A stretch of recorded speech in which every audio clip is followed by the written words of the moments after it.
Nah, di antara keberkahan niat yang pernah disampaikan oleh Imam As-Suyuti, beliau mengatakan bahwasanya orang itu beramal di dunia ini kan hanya sekitar 60 tahun, 70 tahun, mungkin kurang daripada itu. Kadang-kadang juga lebih daripada itu. Namun biasanya umur umat Nabi Muhammad antara 60 sampai 70 tahun.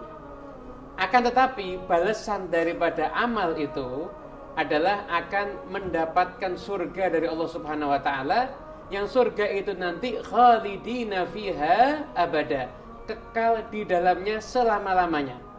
Imam As-Suyuti mengatakan, kenapa ke orang yang beramal hanya sekitar sekian puluh tahun kemudian mendapatkan balasan surga yang kekal nanti akan berada di sana selama-lamanya?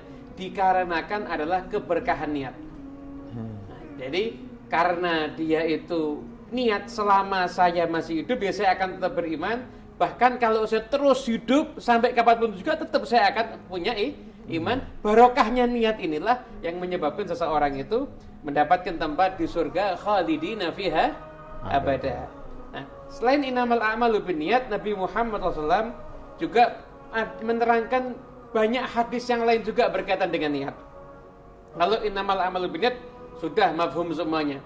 Bahkan kata Imam Abu Ubaidah, Imam Syafi'i, Ahmad bin Hanbal, Ali bin Madini mengatakan itu adalah thuluthul ilmi, sepertiga ilmu itu terkumpul pada hadis innamal a'malu binniyat. Namun ada hadis yang lainnya yang juga menarik tentang masalah niat, bahwasanya Nabi Muhammad SAW beliau bersabda, man ata firasyahu wa huwa yanwi ayyaquma fayusalliya minal lail, barang siapa yang mendatangi tempat tidurnya kemudian dia berniat, nanti malam saya akan bangun untuk ibadah, saya akan sholat malam, faghalabathu ainuhu hatta yusbiha kutiba lahu ma nawa wa kana naumuhu shadaqatan alaihi min rabbih. Allah. Maka ketika dia udah niat mau tidur, saya akan bangun malam ini, ternyata tertidur sampai subuh, maka dia mendapatkan pahala sesuai dengan apa yang dia niatkan. Loh, dia kan tidur, dia kan nggak ibadah. Tidurnya itu bonus dari Allah Subhanahu wa taala, ibadahnya itu dikasih catatan pahala sesuai dengan niatnya. Nah, disinilah nampak sisi niatul mukmin khairun min amali, dikarenakan kalau dia memang jadi beribadah belum tentu dapat pahala yang sempurna. Mungkin ketika dia qiyamul lail akan timbul ujub. Akan timbul perasaan ujub. Wah, ini satu kampung yang sedang sholat cuma saya itu, seorang hamba. Mungkin begitu sehingga mengurangi pahalanya. Namun ketika dia tadi dapat keberkahan niat, dia udahnya ternyata akhirnya tertidur, maka dicatat oleh Allah Subhanahu wa taala pahala qiyamul lail yang sempurna. Makanya orang-orang soleh di antara salafun sholihun, mereka mengajarkan setiap mau tidur dianjurkan kita semuanya itu berniat yang baik-baik, bahkan memaafkan semua orang yang punya salah kepada kita semuanya.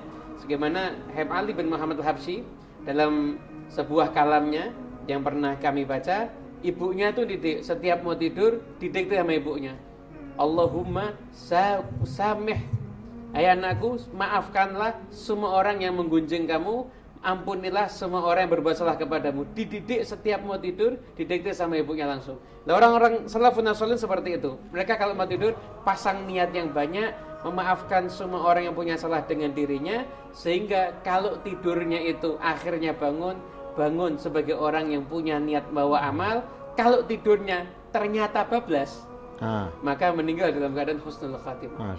Karena kan tidur dua macam, ada tidur akhirnya bangun, ada tidur bangunnya di alam yang lain. Masya Allah. Mungkin itu cuma sedikit yang bisa kami sampaikan.